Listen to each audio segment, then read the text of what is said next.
Olá, tudo bem? Você está no canal Aprendiz do Evangelho. Meu nome é Messias e hoje chegamos com mais um capítulo do livro Roteiro, escrito por Emmanuel através de Francisco Cândido Xavier.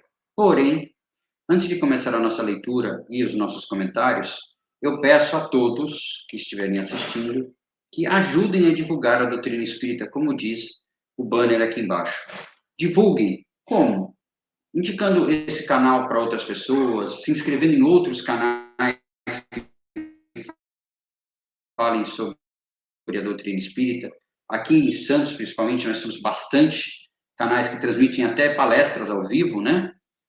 Como o Seara de José, temos o Grupo Espírita União Fraterna, temos a Fraternidade Espírita União Maior aqui no Marapé, tem esse canal, o canal Aprendiz do Evangelho, nós temos o Grupo Face, também que faz bons vídeos, nós temos o Grupo EBE do Seara de José, que é o grupo do ensino básico do Espiritismo, onde tem aulas sobre o ensino básico, do curso que está sendo ministrado lá. Temos também do NED, do Núcleo do Ensino da Doutrina Espírita, que é mantido pela Uzi Santos e é gravado também no Ceará de José, na Grande, onde ministro como facilitador uma roda de conversa sobre nosso lar, a qual nós já terminamos, e agora começamos o livro Os Mensageiros.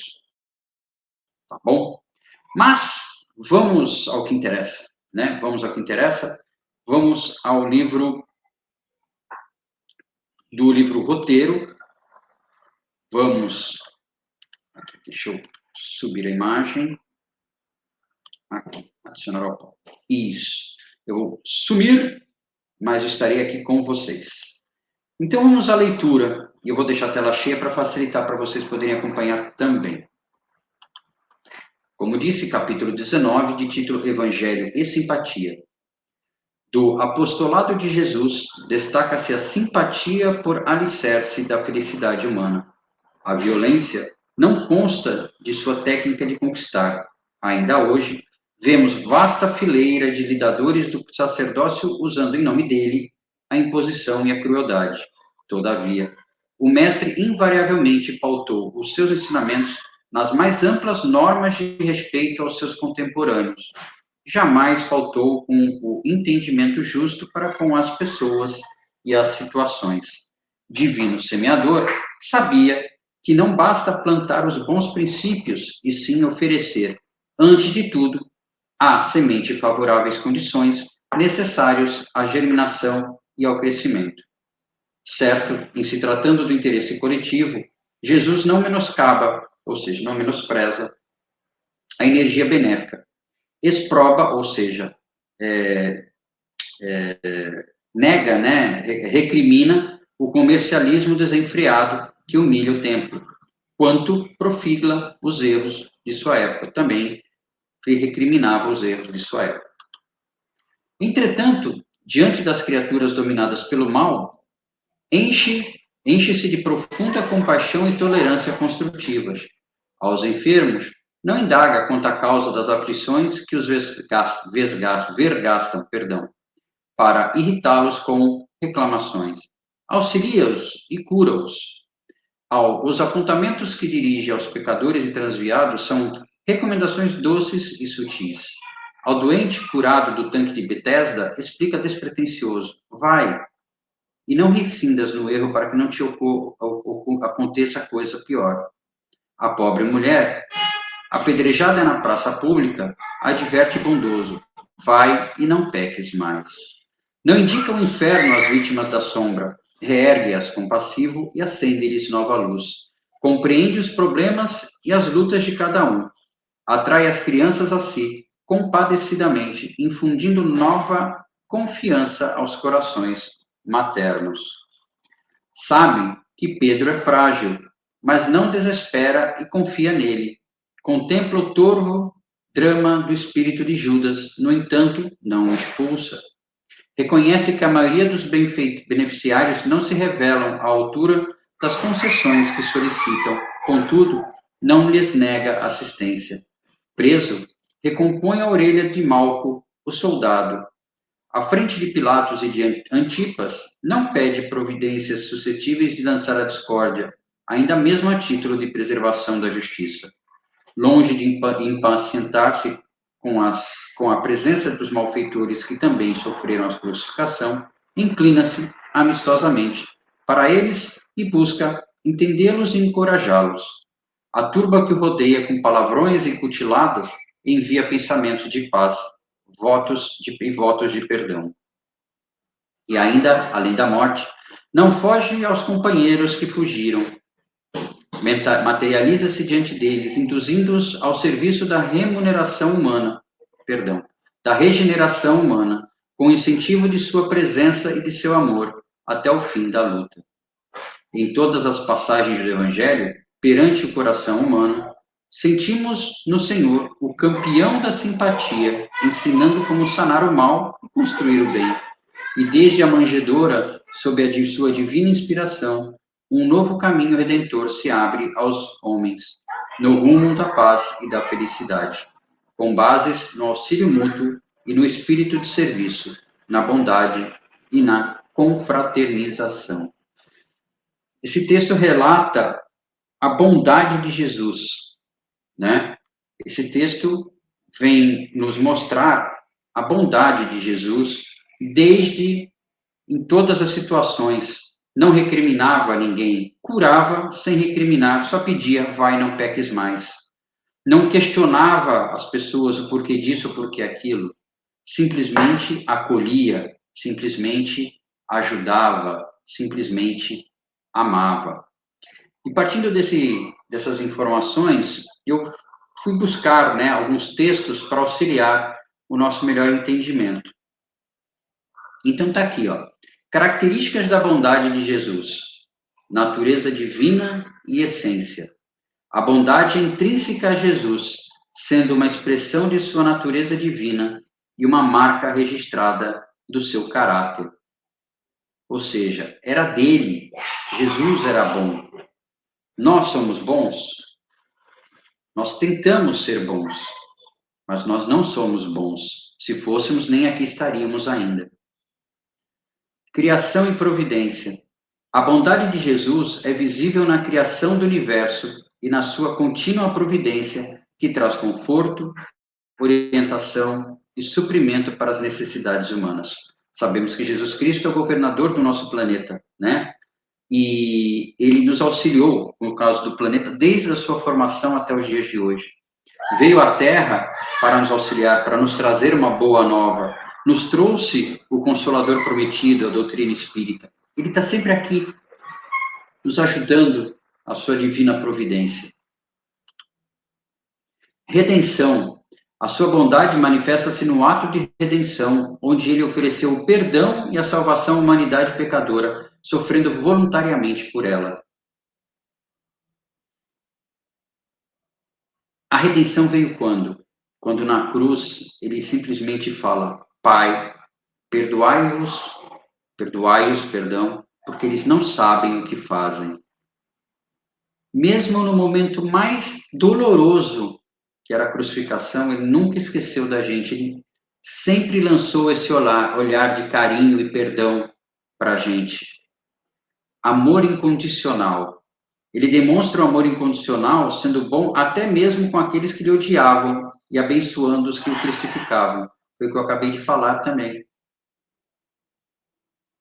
Ele não questionou os dois ladrões que estavam do lado dele, muito pelo contrário, um deles até falou que estaria com ele, estaria ao lado dele no céu, quando esse falou que ele sabia por que estava lá, mas não entendia por que um homem tão bom como Jesus estaria sendo pregado na cruz. Então, em todos os momentos da vida pública que nós conhecemos de Jesus, ele sempre pregou a redenção, né? Dizendo que oferece o perdão, e nós sabemos que a doutrina espírita nos permite isso. Nós cometemos os erros? Cometemos, mas nós temos a oportunidade de redenção, se não nessa própria caminhada, numa próxima oportunidade. Sempre nos é dado o caminho, a possibilidade do perdão de alguma falta que nós cometemos. né? E não é Jesus nem Deus que nos culpa ou que não nos perdoa. Nós mesmos, quando desencarnarmos e olharmos o que fizermos e o que deixamos de fazer, nos culparemos e pediremos mais uma oportunidade. O amor incondicional, quando na cruz fala, Pai, perdoai-os, porque eles não sabem o que fazem. Exemplos e manifestações da bondade de Jesus. Com as crianças e oprimidos. Jesus era conhecido pela sua bondade, especialmente com as crianças e os que sofriam, recebendo e o abençoando-os. Jesus, sempre ao lado das crianças. Vinde a mim, os necessitados, os oprimidos, os puros de coração, como diz o Sermão da Montanha.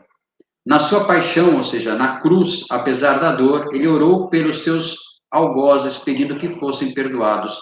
Está no Evangelho segundo Lucas, capítulo 23, versículo 34. No seu convite, ele convida todos os que estão cansados e sobrecarregados a procurarem nele descanso, prometendo aliviar os fardos. Meu fardo é leve. Ele sempre falou isso. Qual é o fardo, qual é o jugo de Jesus? É só a caridade, é só isso que ele pede. Amai-vos uns aos outros como eu vos amei. Amar ao Pai em primeiro lugar e ao próximo como a ti mesmo. É o convite que ele nos faz para a nossa própria redenção, para a nossa própria evolução enquanto espírito. Chamado à ação. Viver a bondade. A bondade de Jesus deve ser um modelo para as pessoas, incentivando-as a serem mais bondosas em casa, na escola, no trabalho e em todas as suas interações. Não basta ser bondoso no centro espírita, na igreja, no culto evangélico, na reunião que você frequente, seja de matiz africana. Não, é muito fácil, né? Como nós dizemos, sermos bondosos no centro espírita. Mas Jesus nos pede a bondade no dia a dia com o próximo, é no trânsito, é no trabalho, é no trato com o familiar, porque é na família que nós temos as nossas maiores chances de nos repararmos de erros cometidos anteriormente. Perdoar e amar os inimigos. Seguindo o exemplo de Jesus, é um mandamento amar os inimigos, bendizer os que nos maldizem e orar pelos que nos perseguem, como assinalado ou ensinado em Mateus, capítulo 5, 44. E amar os inimigos, como diz o Evangelho segundo o Espiritismo, não é trazer, vamos usar o termo inimigo, né? Mas não seria bem essa palavra, para dentro de casa, como a gente brinca, tomar um cafezinho e um chá com bolinhos. Não. Amar o inimigo é não ter por ele nenhum sentimento de raiva.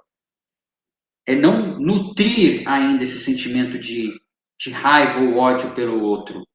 Não é esquecer, tá? Não é esquecer, mas é não alimentar mais esse sentimento. O outro fez, problema do outro. A nós cabe perdoar e não ficar alimentando mais sentimentos negativos.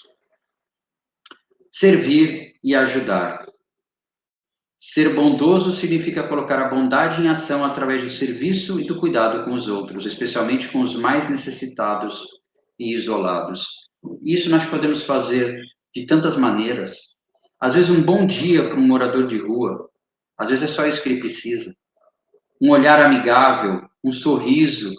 Claro, podemos se ajudar a servir as quentinhas. Procure na casa que você frequente, ou no centro espírita, ou na igreja católica, ou no seu templo evangélico, ou na sua casa, na sua matiz africana, seja Umbanda, Candomblé, não importa o que você faça. Procure uma forma de ajudar. Essa é a bondade em ação. Esse é cuidar do próximo, é amar ao outro como a ti mesmo, principalmente para os mais necessitados, com os isolados. Então, Jesus nos chama a ação de uma forma simples. Nós não precisamos de grandes coisas, fazer grandes monumentos, fazer grandes doações, volumosas doações. Não, às vezes uma coisa tão simples. Às vezes ajudar uma senhora que está descendo do ônibus, carregar a sua bolsa de feira, ajudar um morador de rua, às vezes doando um casaco, um cobertor, coisa simples, coisa simples.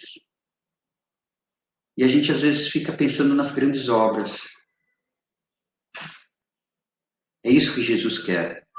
É isso que Jesus nos chama quando ele fala no capítulo 19, né? Evangelho e simpatia. Não basta seguir o evangelho, não basta o conhecimento, tem que ter a caridade. Caridade sem o conhecimento continuará sendo caridade. Só conhecimento sem caridade é um saber inútil. É um saber inútil. Não adianta sabermos o livro dos Espíritos, todas as perguntas de cor e salteado, se não colocarmos em prática através da caridade e da fraternidade para com o próximo. E, para encerrar, Jesus é a luz do mundo. Ele é o nosso farol. Ele é que nos guia. Está em João, capítulo 9, versículo de 1 a 12. Jesus é a luz do mundo. Então, que ele seja esse nosso farol guia. Ele veio e pavimentou o caminho. Passa a seguir. É difícil? Claro, por isso que estamos aqui ainda. Mas temos que começar, temos que dar o primeiro passo. Iremos cair algumas vezes pelo caminho? Sim, iremos cair. Mas se nós tivermos em mente que nós somos falíveis, que nós podemos cair, mas temos a oportunidade de levantar e corrigir o erro, como dizia Chico, nós não podemos voltar ao passado e corrigir erros cometidos lá atrás, mas nós podemos começar de novo e fazer um novo futuro. Então, que façamos um novo futuro para nós a partir de agora. Como? Seguindo Jesus, da forma mais simples, sendo caridoso para com os outros, amar a Deus sobre todas as coisas e ao próximo como a ti mesmo.